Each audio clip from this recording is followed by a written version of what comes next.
Welcome to the Intentional Encourager podcast, where each episode brings you compelling conversations and stories designed to entertain, enlighten, and encourage. And now here's your host, Brian Sexton.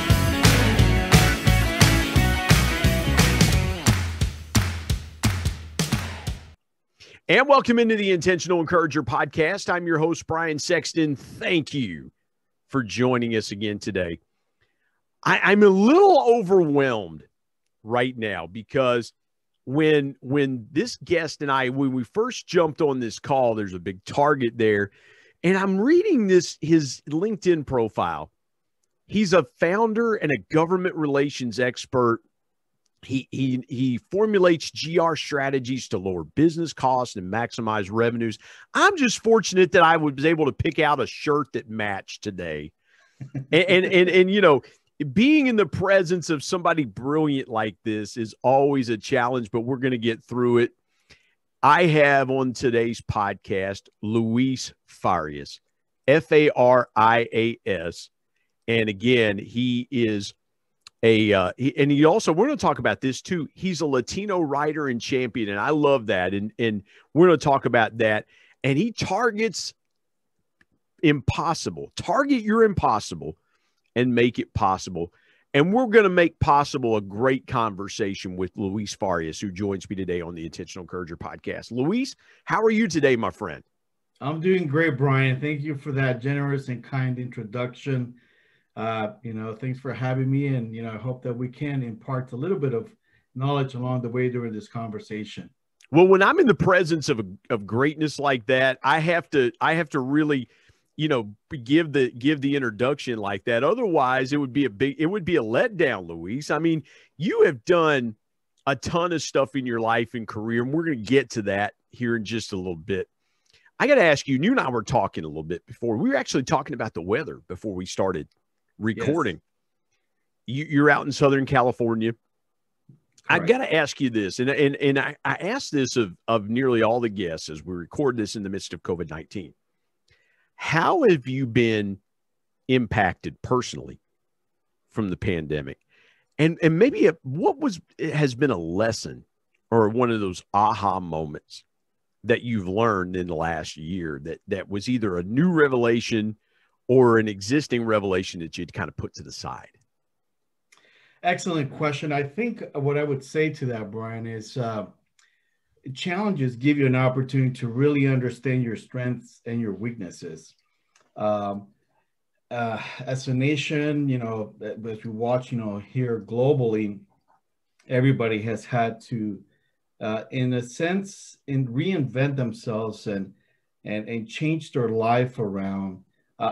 For me personally, I think that the biggest blessing coming out of it is realizing that it is your faith which must guide your actions day in and day out, right? So to go back a little bit to the Target Your Impossible brand, this whole idea that I came up with when I was in the gym and I pressed 1,300 pounds, little did I know that eventually it would morph into what, COVID has brought to our doorstep, right?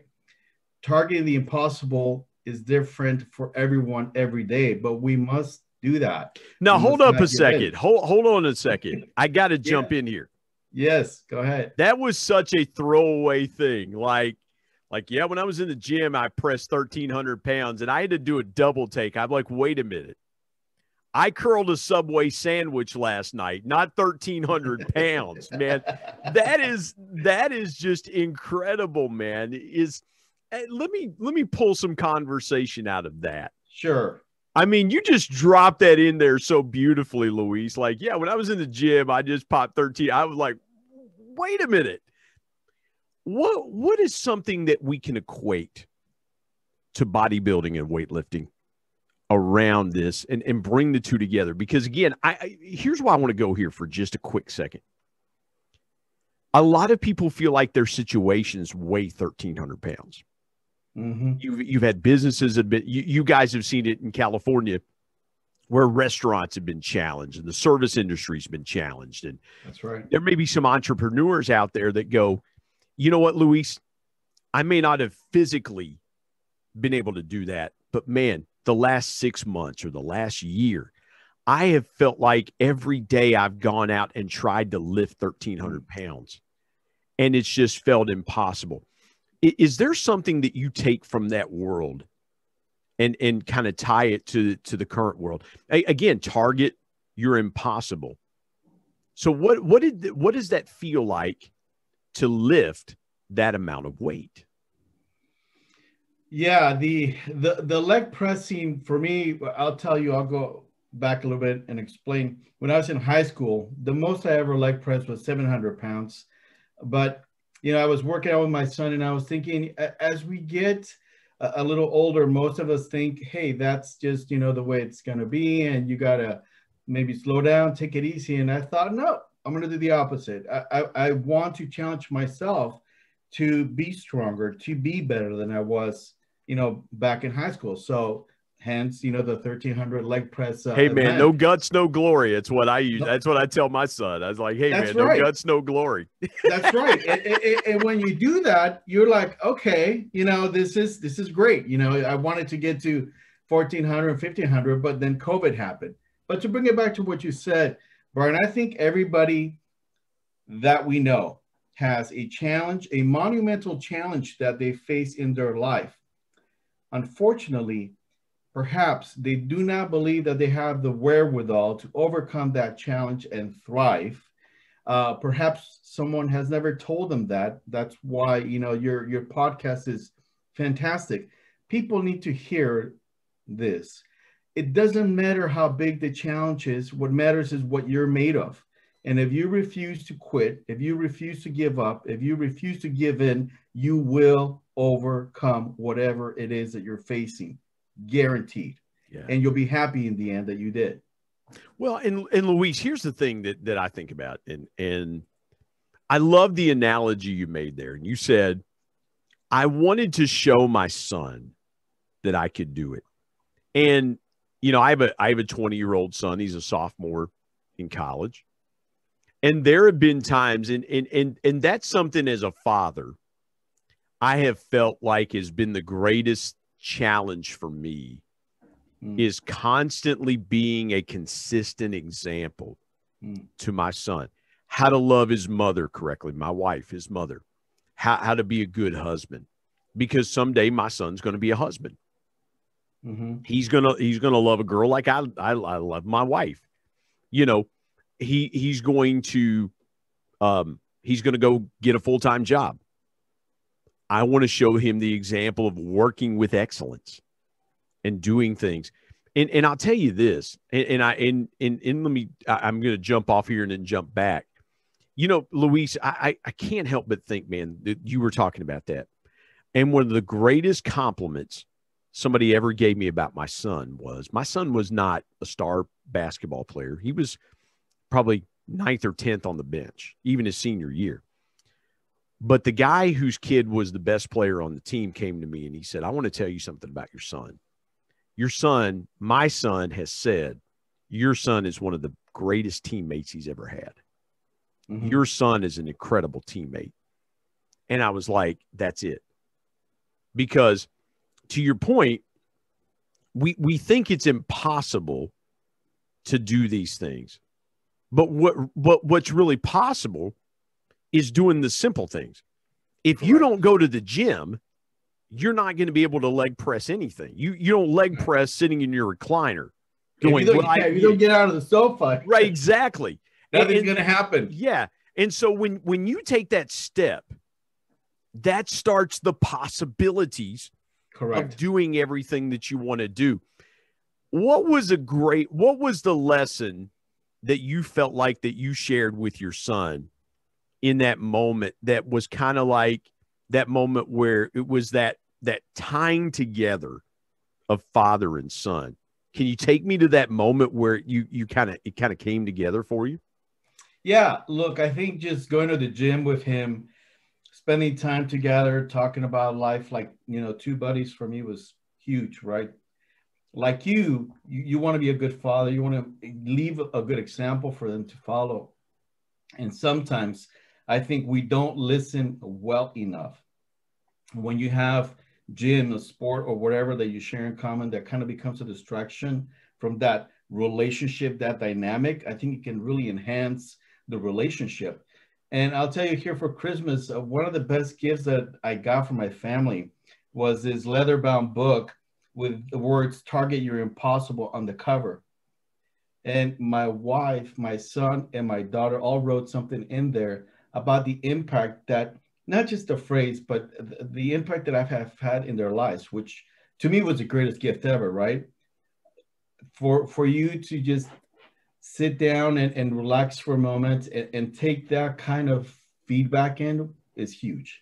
And I think that if we're honest with ourselves, if we realize that we're here for a short little while, we know when we're born, we know where that dash is at, but we don't know where we're going to die. Yeah. Make the dash count. Make your life be worth something. Have an impact on your loved ones, on your friends, your community. You don't have to pick the easy way. Pick the harder way. It's better. I love that. I'm writing that down. Choose the harder way. Yes, always. It's better. Yep. I love that because, Luis, a lot of people say hard things are impossibilities, right? Not until they're possible. Exactly. Well, and Luis, I'll say this. I had to kick myself in the rear end to write my book last year because I'd been sitting on it. I've been telling people I'm working on a book. I'm working on a book. Working on a book. And I got to the point, the first part of last year, I said, listen, if you don't get this thing done, don't ever talk about it again. Because in my mind, it was a block. Like, well, I'm working on it. Yeah, Right. whatever. But when I decided to really get serious about it, it became possible. That's and when I got that shipment of books in, I'm like, here it is. This is everything that I poured into it, and now it's in my hands. Is it a hard concept for most people to see the unseen and put it in their hands? I wonder if I'm asking that question correctly. You are. I fully get what you're saying. I think, like I said earlier, some of us are not taught by those around us, or there's different circumstances in life that handicap you from seeing your true potential, right? When you have all available tools at your disposal, you can put anything together. But when it comes to putting your life together, those tools become even that much more important. But what if you don't know what the tools are? What if you don't know that it's important to have strong confidence in yourself, to be patient with yourself, to be self-loving, to encourage yourself? You want to make the world better. You got to start with yourself. You're never going to be able to give what you don't have, right? And so many people will tell you sometimes, well, I didn't know any better. They didn't teach me. Well, then go learn it, especially in today's world. Don't give me excuses. You got everything at your disposal. You got the internet, you got YouTube, you got book. I mean, like, you can get access to all that stuff. If you want to be a better person, go do a search and you'll find tons of entries that come back to you. Or just connect with you, Luis, and people are going to get tremendous content, and they're going to be encouraged by what you're doing out there and things like that. So yeah, I didn't mean to jump in there. I had to. No, you're right. Yeah, it is. And here's the thing that I love about you and your content. You're speaking to everybody. You're not just speaking to the Latino community. You're speaking to everyone. And those things that you're talking about are universal. Correct. If you're breathing and you're a human being, what Luis is saying applies to you, period. And so I love that. I got to ask you this, and then we'll pivot on to a couple other things. Yeah. When you got that gift from your family, yeah, what's the one thing that you feel like that you were able to impart to them that made something in each of their lives possible? Because I can imagine in my mind's eye you getting that gift, and you explained beautifully. And so I can imagine holding something in my hand like that, having the logo on it. And you just, the emotions I'm sure that you felt were incredible. But what, and I don't want you to share specifically what they wrote in the book, but what was the most eye-opening thing about that gift to you in that moment? It reflected what I've tried to teach my kids, and it reminded me of the fact that, you know, when you're married, your spouse, sometimes we take each other for granted. That happens, right? But when your spouse can see through to you and be there for you, and realize that life is one long journey and you must be there to encourage each other, was the biggest takeaway for me. You know, just she's like, okay, you know, I know you've always been a fighter, you've always been positive, but you know, you showed it these last few years, you know, kind of thing. And my son, you know, he's like, you're the most positive person that I know. My daughter, she's like, I'm trying to you know, target my impossible every day, dad.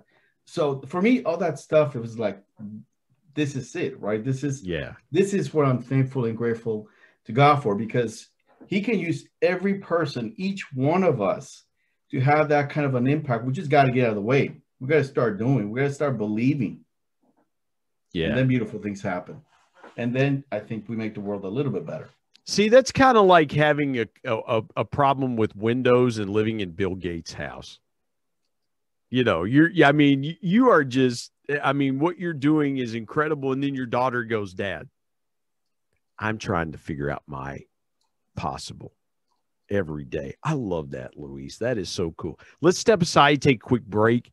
We'll come back. We'll talk about more about targeting your impossible and making it possible, and get into more in Luis's story. Back in a moment on the Intentional Encourager podcast.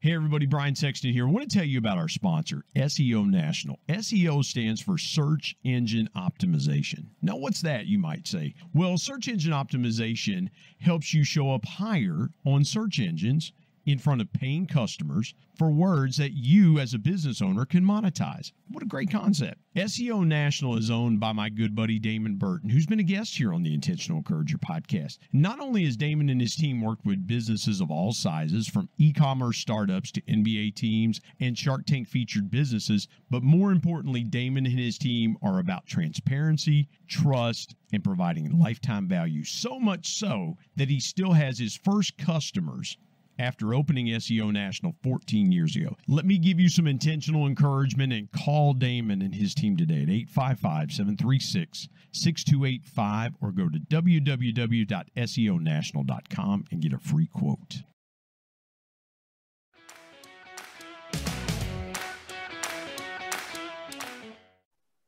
Man, Luis, I love that. So let's talk about targeting your impossible. And so I've got to ask you where the genesis of that came from, because you have done so many cool things in your life. And in fact, I love the LinkedIn picture that you got, man. You're in front of the cap. You're in Washington. You're out over looking at the mall in Washington, and you got a nice suit on. You got a nice white shirt. You look like you should be running for public office, man. You look so clean in that picture, bro. I mean, I'm telling you, you look extremely clean in that picture. I'm like, man, I have never taken a picture that good. And my man Luis is rocking that thing. I appreciate that. That was a few Luises ago. You know, definitely wiser, you know, and you get the experience out of life and you build on that. And I think that's what, you know, I would encourage people to do. Just kind of build on yourself. Be better than who you were yesterday. And when you bring all that experience just to your life, it makes, I think, a big difference going forward. So let me ask you something. You just sparked a question in my mind that I wasn't going to ask, but I'm going to ask it now since you said that.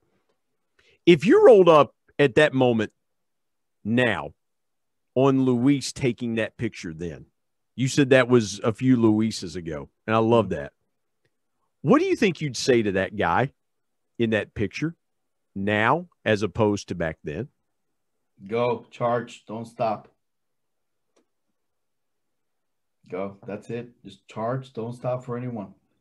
I think what happens sometimes, Brian, is most of us, we get comfortable with life, and we have this erroneous understanding, I would say, that things are to be a certain way.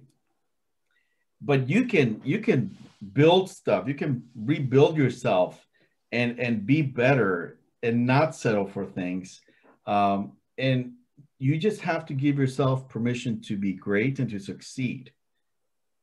You don't need permission from other people. You just need to tell yourself, whatever it is that you want, you can do it. You just got to work on it, but you can do it.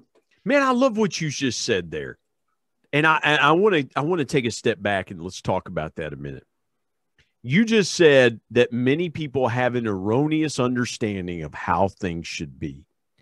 And so we break that down a little bit, Luis. What we understand is that we're thinking of how things should be in error. So I wear contact lenses. So if I don't have anything, if I didn't have my contact lenses in, I might see something from a distance that is blurry because I can't make it out. And I could see something that I think it is that thing, and it's not that thing because my vision is not clear. Why is it that you think, and the people that you work with and coach and help, why do people have an erroneous understanding of how things should be? Because we have not understood our true and full potential. We don't take ourselves seriously enough. Sometimes we think, oh yeah, maybe you can do that. Okay. You give yourself a little pat on the back, but not fully go in on yourself. Like, you really can do this. Like, you got this. There's no obstacle big enough that can stop you from doing what you want once you set your mind to it. If anything, the bigger the obstacle, the more you got to figure out what it is that you need to do to overcome that obstacle, right? Makes you bigger and better in the end. Well, people don't say that to me. They say, how in God's name do you have a podcast? How are you lucid enough to talk with people for an hour at a time? You know, it's you know, I'm not getting that encouragement back. It's like, my God, how do you have a podcast? Well, no, you're gifted. Look, I think sometimes. No, I believe in self-deprecation because the thing of it is, and I love what you just said there. People don't realize at times their full potential, but sometimes we over-potentialize ourselves. We're like, well, yeah, I am, you know, when you see people, you're like, how you doing, man? I'm just crushing it right now. Yeah. And it's not an accurate picture.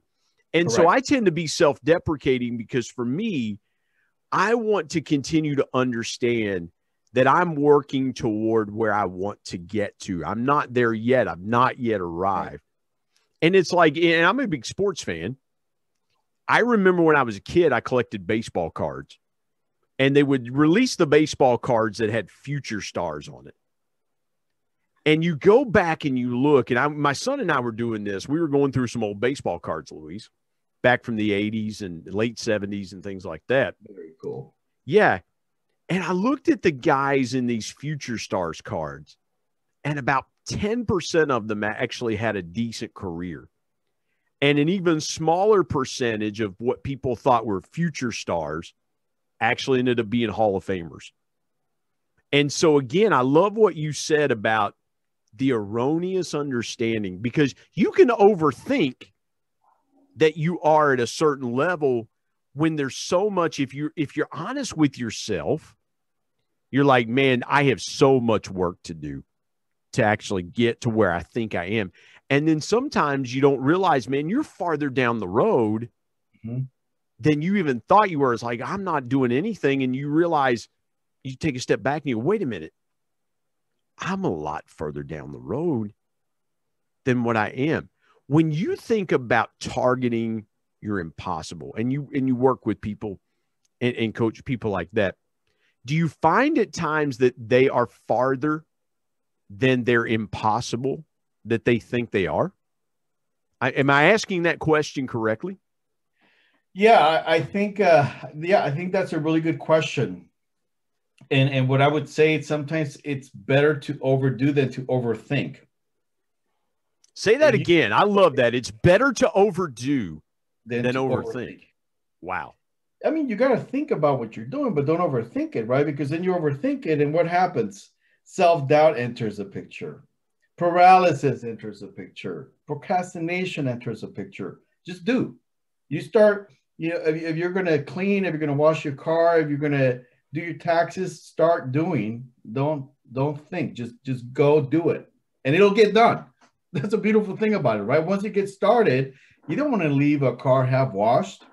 No, heavens no. Not in my house, at least. My wife would be like, listen, what are you doing? We don't do that halfway. Yeah. No, it becomes a reflection of you and your work ethic. And what I will also say, Brian, I think the really important lesson to draw away from our conversation, or one of them, is whatever you put out there, that's going to be reflected back to you, right? So 100%. If you're not seeing your life get better, then maybe you ought to change the thinking. Wow. Say that again. If your life isn't getting better, you're dropping such tons of intentional encouragement. If your life's not getting better, you need to change your thinking. Why do you think people get in their own way in their thought processes around that topic? I think they get comfortable being who they are because it gives them a sense of security. It's false security, right? And maybe they fit in with friends and situations at work and whatnot. But when you look in the mirror, the one person that should be happy with who you are and what you're doing, first and foremost, is you. You're not there to please people. You're there to do things that are going to benefit you and consequentially will have an impact on others. I love that. The one person that should be happiest about your life is you. The person you're looking at. I mean, if you're not happy, it goes back to what you said earlier, right? You can fake confidence, you can fake results, but when you're, looking in the mirror and there's nobody else, you can't fake that. Well, Luis, you're happy or you're not. Man, I got to jump in here because that is such good stuff that you're saying there, because we have conditioned ourselves, especially in our social media presence and other things that we do and say and are. We've conditioned ourselves to rate our performance around likes, shares, and retweets. And we say, well, my message must not be resonating because I only got 3 likes on this post. Or my content must not be good enough because I've only gotten 10 retweets on this or shares or whatever. And then we get self-doubt because we're looking outward for affirmation instead of saying, I've got quality content. It may not be happening right now, but if I'm consistent and I do these things day in and day out, it's going to happen. Were there times as you were creating the Target Your Impossible, were there times that you said, am I really hitting and reaching who I want to hit and reach? Or did you just kind of say, doesn't matter to me, I'm just going to do what I do and try to help as many people as I can? Yeah, it was the latter. For me, it's just, it goes back to what I said a little earlier, just doing it, right? And the beautiful thing about creating things, Brian, when you have an idea, I had the logo on paper, I'm thinking about, what I want it to look like. I had a family discussion about it. And then I, went and got several logos from a graphic designer. And then I got the shirts and I had the digital store. Then it happened and it's real, right? Yeah. And that's the beauty of the mind, that you can have an idea and that idea then becomes a concept and then it becomes a tangible product or a service. Yeah. Yeah. So you have to understand you can do this. Anybody can do this. You just got to take the idea, put it on paper and find, a way to let it out. Yeah. I love what you said there because I remember the first time that I saw the Intentional Encourager podcast logo and I showed it to my wife and I was like, check this out. And it was just like the coolest thing ever. And then we were on vacation. I told her, I said, I want to get a couple pieces of gear made up. So I think it's time, at least for just for me. I want to wear. And I remember the first time I saw my logo on a shirt. To your point about getting and stuff in the digital store and things like that, you look at that and you go, man, it's almost like the birth of one of your kids. You know, I just my wife and I just have the one son, but man, I can totally, as you were telling that part of your story, I was like, man, I know what that's like. Yeah. Luis, it's a moment that you just go, man, I just made the impossible possible. Because I'm sitting here looking at it. It's in my hands, right? Well, look at what I'm wearing. I'll send up real quick. Oh, yeah.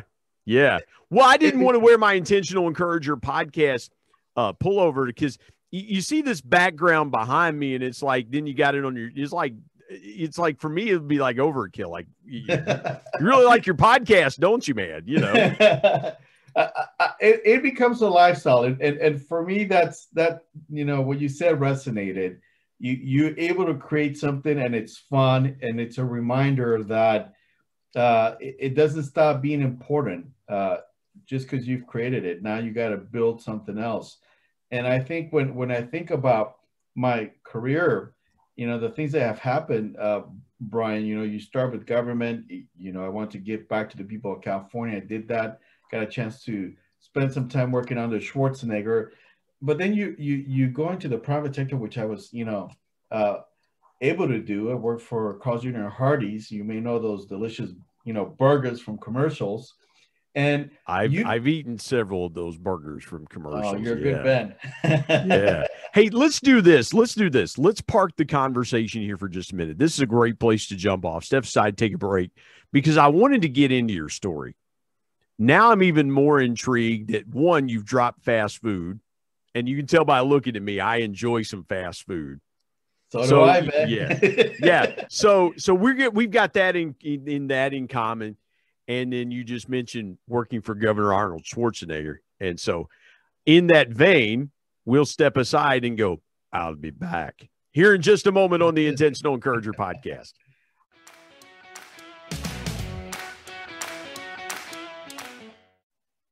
Hey, everybody, Brian Sexton. Want to tell you about my new book, People Buy From People, 10 Powerful People Lessons from the Ultimate People Person. My dad was one of the greatest connectors that I ever knew.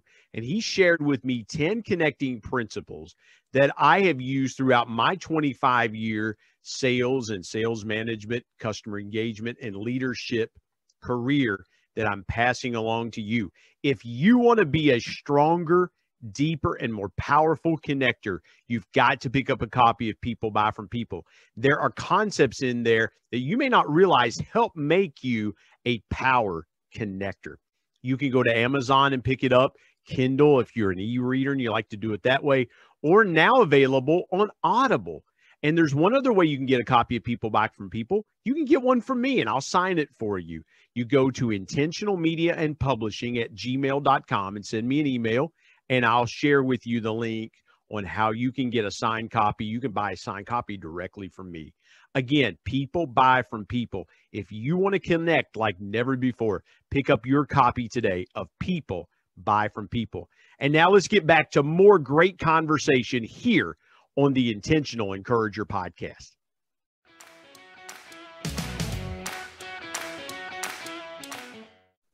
Luis, I'm quoting Jerry Maguire here. You had me at hello. When you said Carl's Jr. and Hardee's, you had me at hello. So go back as far as you want to go into your incredible story of how you got from point A to point B. You and I were talking before. You've lived all over the country, done some really cool things. So take the audience through your story. Yeah, so I mean, you know, we've lived in California, Chicago, went to school here in Southern California, and then I wanted to give back to the state of California, and I ended up working for the state for almost a decade. And while I was working there, I obviously got a chance to work under Governor Schwarzenegger. Learned a lot. I did a lot. Government is huge, and you can see the impact that it has on people's lives. And we worked on some pretty cool initiatives. I remember we had stuff, greening initiatives, where we would go to different places and we would take these old cars, Brian, and we would crush them because we were getting rid of these gross polluters. And whenever we showed up and did that, people just loved it. They loved the destruction of these cars. But that was just one of the many, many initiatives that I worked on. And towards the end, I wanted to work for the private sector. That was really important for me because government, the way I look at it, they create policies, they write laws, but it's the entrepreneurial types, it's the CEO types, it's the private sector that really drives the growth of the economy. So I wanted to get in there, and I wanted to help them overcome, legislative challenges and help them increase profits, which I did. Luis, I got to ask you this. Yeah. Most people, and people where I live in West Virginia.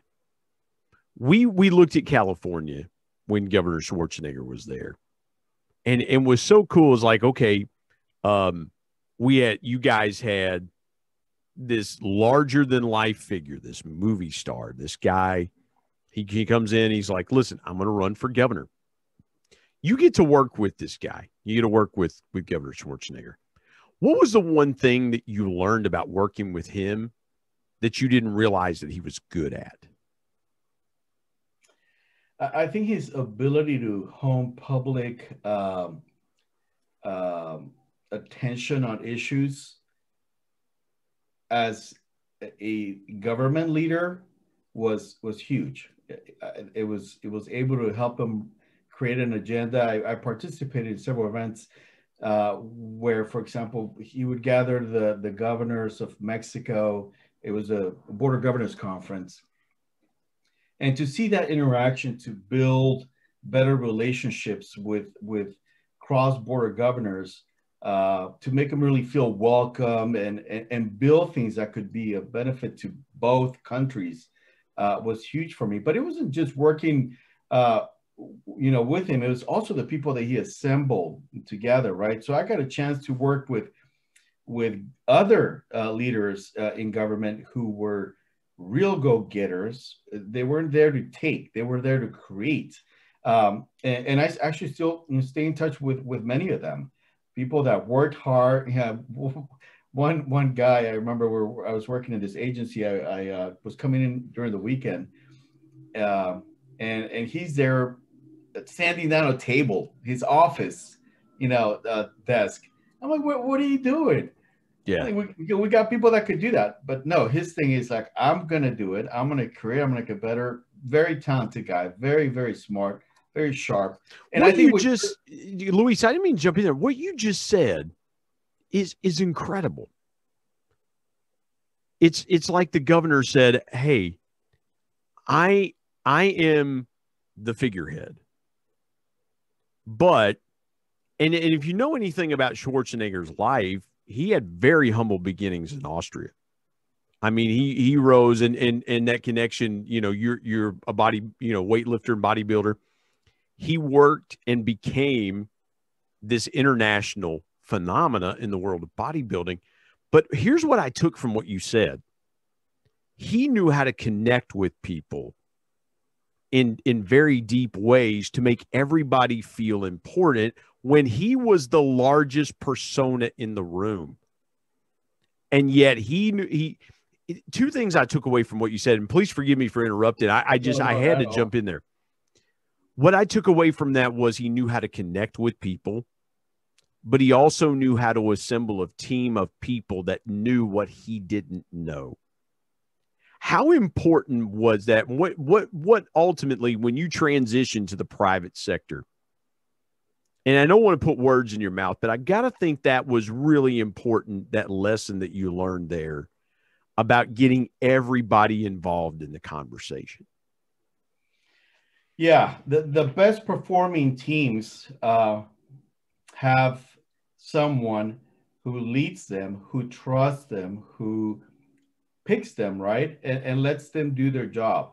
Good leaders don't micromanage you.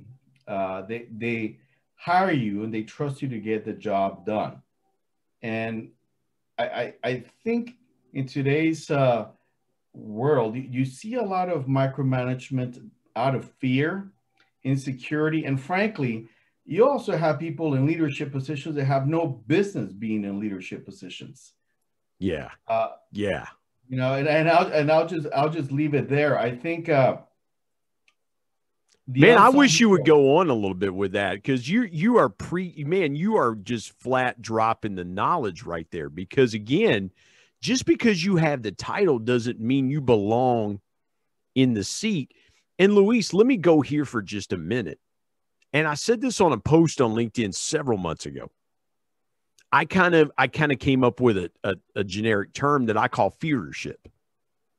I saw a lot of people leading with fear and passing it off as leadership. Great leaders never lead with fear. No. They are exactly.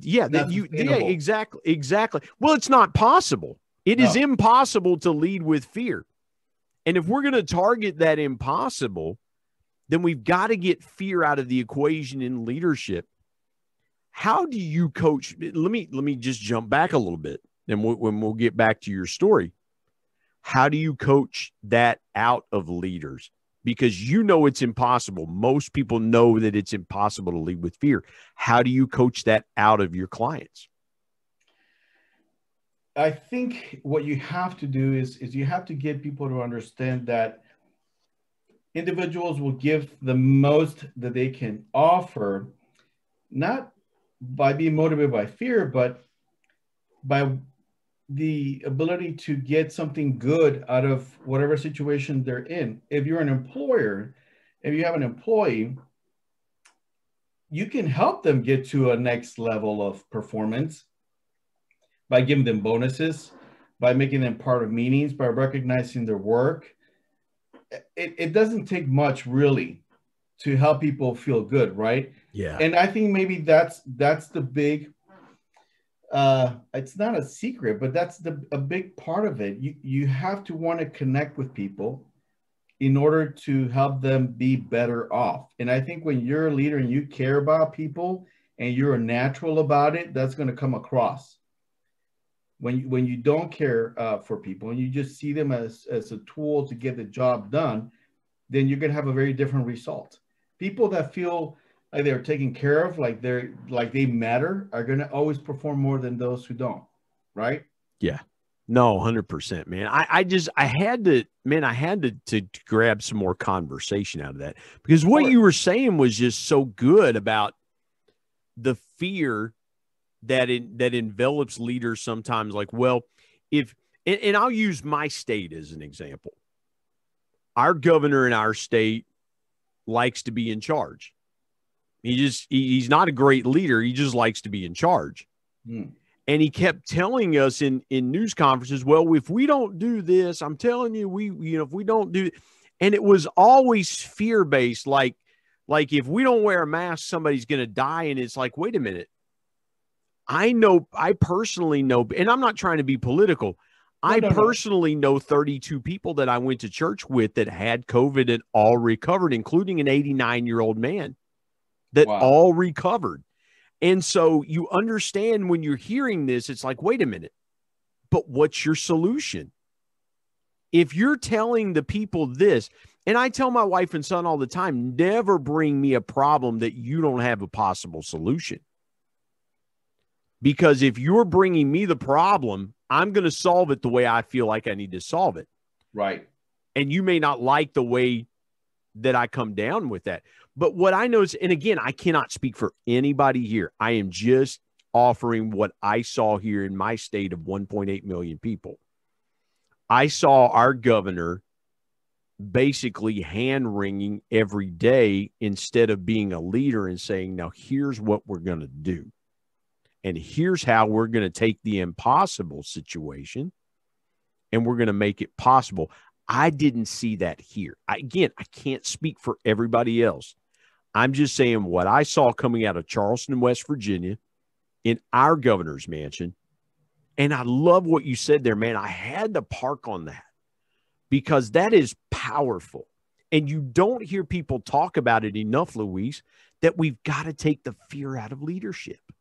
Oh, Thank sure. you. Thank you. Thank you. Thank you. Thank you for saying that today. That My is pleasure. that is powerful, my friend. It has to be inspirational, transformational, right? Yes. Yes. Yes. Yes. And if you want people to get somewhere and you're painting a vision, think back to Ronald Reagan, the city on a shiny hill, not to go political, but we have always got to believe that our better days are ahead. I mean, honestly, I wouldn't want to wake up in the morning and think, man, today's going to be worse, and the day after is going to be even worse. More, I mean, like, yeah, you wake up and it's like, oh yes, today is gonna suck. I mean, like, who wakes up, thinking that? I couldn't, and you have to. Yes. You also have to make a choice about the kind of people you follow. Going back to the example you just cited a minute ago, I'm a big believer in including people in the conversation. So if you're a government official, create a committee, include people from the community, have them weigh in. Why not have people that run a business? Why not have people that have kids in school? Why not have church leaders be part of that conversation? Why are you dictating instead of listening and helping your community get through a very difficult situation?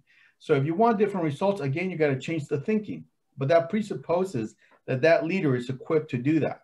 Man. If I could, I would, and those of you watching on YouTube, if I could, I would stand and give this man a standing ovation. That was 2 minutes of powerful things. Because here in Luis, you have, again, I've got to go here for just a minute. You just hit on something so critical that leaders do not do enough of today, in my opinion. And that is they don't include everyone in the conversation. The most brilliant leaders lead from the top down, and they're saying, hey, what do you see that I'm not seeing? Give me something that you find back. I shared this with a guy I go to church with. He was transitioning to a leadership position. And I said to him, can I give you a piece of advice? He said, yeah. I said, you have a team. He said, I've got a team of about 5 or 6 people. I said, okay, here's what you do. You take every person every couple of weeks. You say, I need to have a 5-minute conversation with you. And you take them aside and you say, I just wanted to let you know, here's what I value about you. Mm-hmm. Not what I appreciate. There's a vast difference between value and appreciation. And you tell them specifically what they do that makes that team better. And I said, they will run through hell in a gas suit for you. They will conquer worlds with you. And you just brilliantly, Luis Farias, you just brilliantly said it right there. The inclusion of everyone. So I've got to ask you this. When you transition from the public sector to the private sector, what did you see when you left government that you said, I wish I had known this when I was working in government? Oh, I'm glad you asked that. Great question, because it's one of the things that I wanted to talk about. So when I was in college, you get all these, writing exams, high school, even, going back to high school. And for me, I spoke Spanish, then I had to learn English.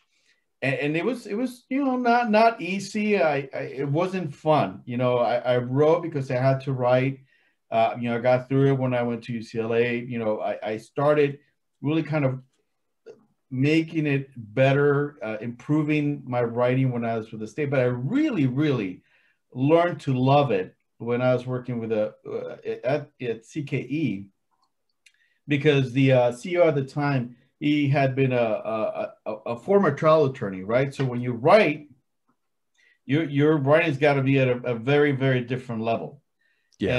And Andy's his name, he was able to take very complex concepts and break them down, which is an art. To take that and write in such a way that people can understand something, even if they haven't following it, is truly an art. And I'm thinking, I want to be able to do that, because one, I see the challenge. It was a challenge that I wanted to overcome and be a better writer. So I had never thought of myself as a great writer, and I'm still working on it. Obviously, it's never done. You're always improving. You're always becoming better at the ability to express yourself. But the takeaway was, this is your voice. Use it. I mean, we all have a voice. Sometimes you got to stay quiet. Sometimes you got to speak up. But if you have an ability to speak up, why not do it? I would have never thought that Spanish was your first language, because you are such an accomplished speaker. I mean, I understand. I pick up the Latino influence, obviously, but I would have never known. I mean, you must have immersed yourself in doing that. And I can hear when you're saying Spanish was my first language. I had to write a lot. I had to work at it. I had to really, Luis, I would have never known that English was your second language. I would have thought, well, you grew up speaking English all your life and things like that. Man, that is a testament to what you talk about all the time. You took an impossibility and you made it possible. And I did it again when I went to France, when I went to study there for a year. I wanted to immerse myself in the culture, right? So you're like, how do you learn? Well, you learn by watching other people. You learn by doing. You learn by having hope that you can be better, not by having the fear that you're never going to speak the language good enough, to get across through, to people. And whenever you take any situation and you just give yourself that ability to believe that you can get it done, you will always get it done. And you'll have fun along the way. I love English. I love French. But even more than that is the ability to express yourself and connect with other people. Connecting with people is huge. It really can have a meaningful impact at the end of the day. It can help people, turn their lives around. I mean, us connecting, we have other people that we know in common. We can do a lot of good, putting all these good people to work together. I love that. Man, I love that. And here's what I jotted down, Luis. I jotted down, when you studied for a year in France, what you learned by learning. That is beautiful. I mean, that did just succinctly what you just said. And you probably have some French now in your background that you learn for studying. And I can totally see you saying to yourself, from the minute you got in France, I'm going to be conversational pretty quick. Like I can tell you're that kind of person. It's like, okay, and I'll use a sports analogy. Give me the playbook, and in a week I'll learn how to run the offense. Yeah. I mean, and I could just, it doesn't surprise me one bit that you probably became somewhat fluent in French. I'm actually doing business in France now. Wow. Yeah. It doesn't surprise me a bit. I mean, yeah. But I think that's a good takeaway for your listeners. Never stop learning. Never let people tell you that you can't do something. If I had listened to my high school counselor, many years ago, when I told him I wanted to take French, he's like, just take auto, shop class. If I had gone with that, there's so many things I wouldn't have done, right? If he had derailed my plans. Luis, I got to jump here for a minute. You just brought up something, and I'm not trying to prolong our conversation, but not at all. I love what you just said. Your counselor, and forgive me if I'm trying. I'm just trying to understand and paint the picture. You grew up in Chicago, in the Chicago area. Spent time there, yeah. Right, and spent time there. I can imagine your high school counselor saying, because young Latino kids, they were pushed toward auto mechanics because it's something they could do. Like, well, don't take French. You should take auto mechanics because, 15 other Latino kids went into auto mechanics and they did well. And please forgive me if I'm stereotyping. You and I are roughly about the same age.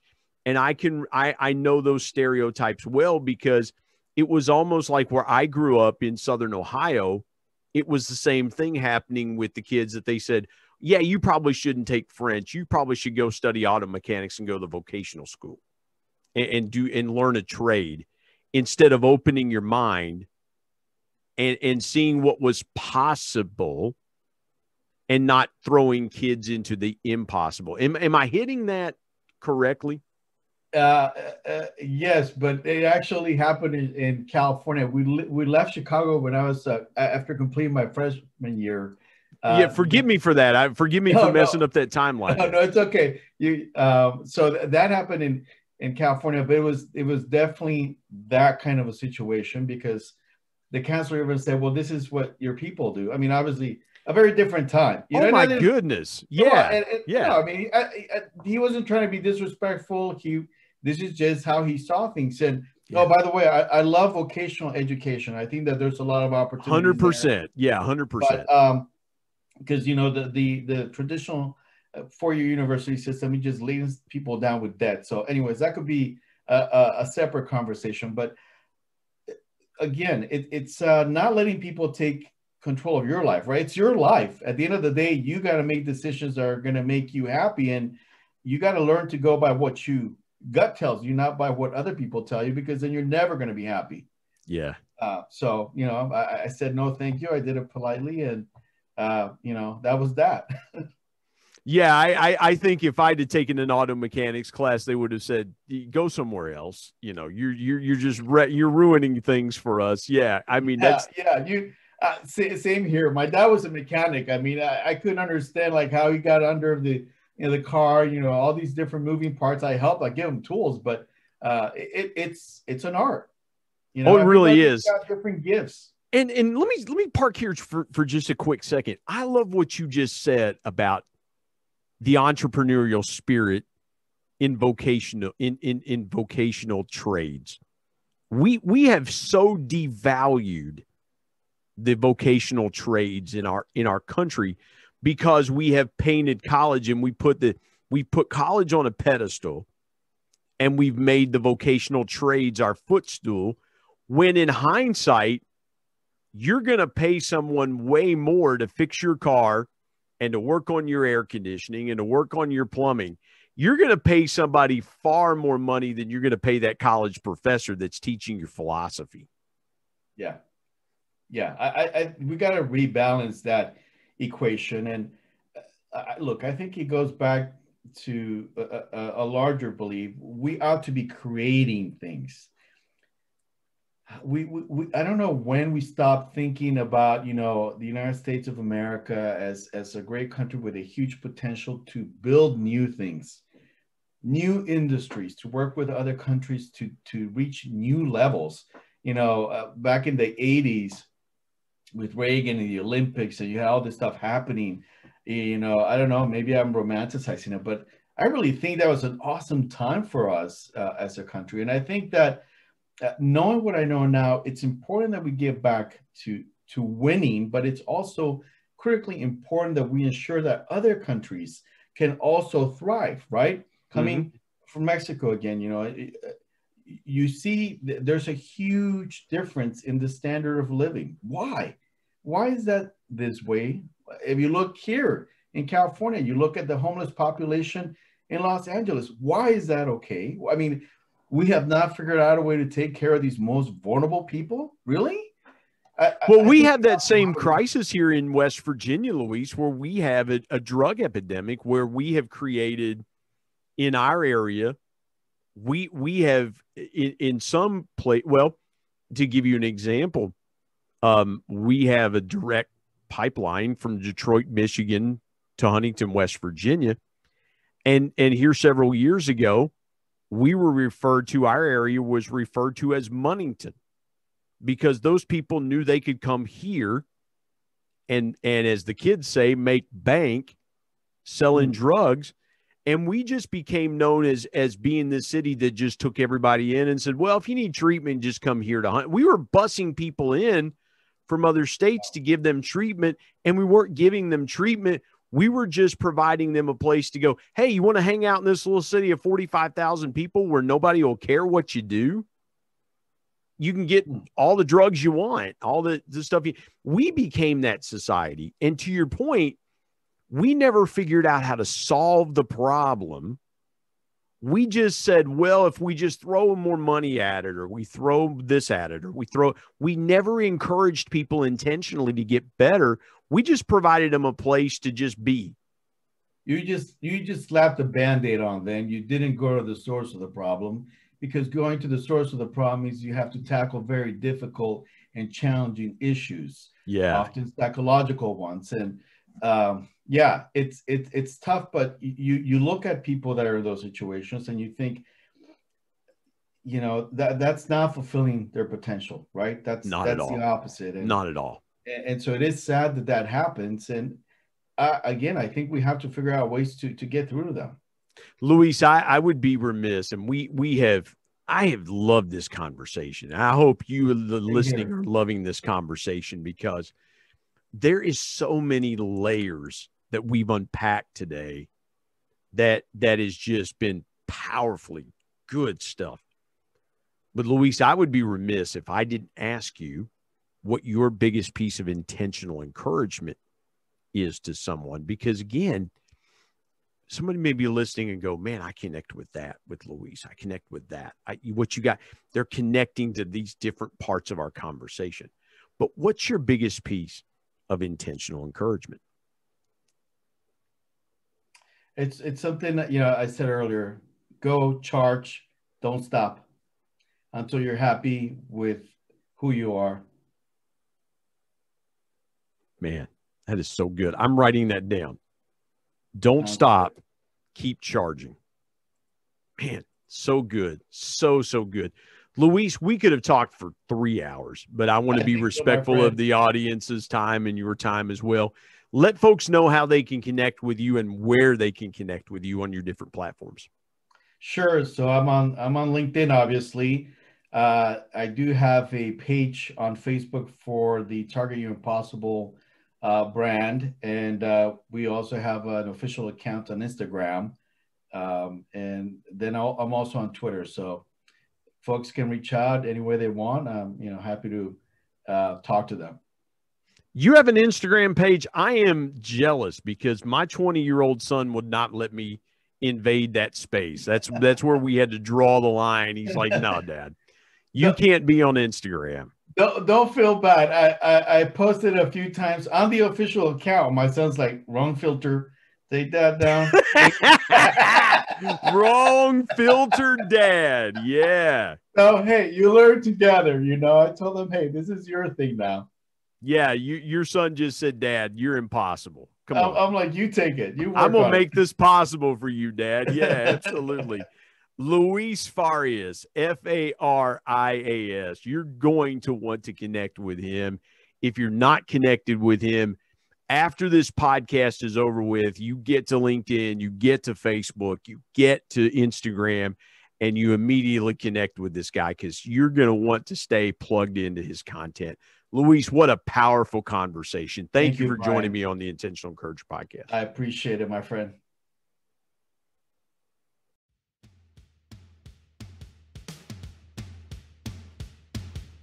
My thanks as always to producer Bryce Sexton and technical advisor Matt Means. And of course, the ultimate thanks goes to the Lord Jesus Christ, who provides intentional encouragement every day through his word. If you're not subscribed to the Intentional Encourager podcast, hit the subscribe button wherever you get podcasts so you don't miss an exciting episode where you can get encouraged and stay encouraged. And remember, anyone, anywhere, at any time, any place can be an intentional encourager.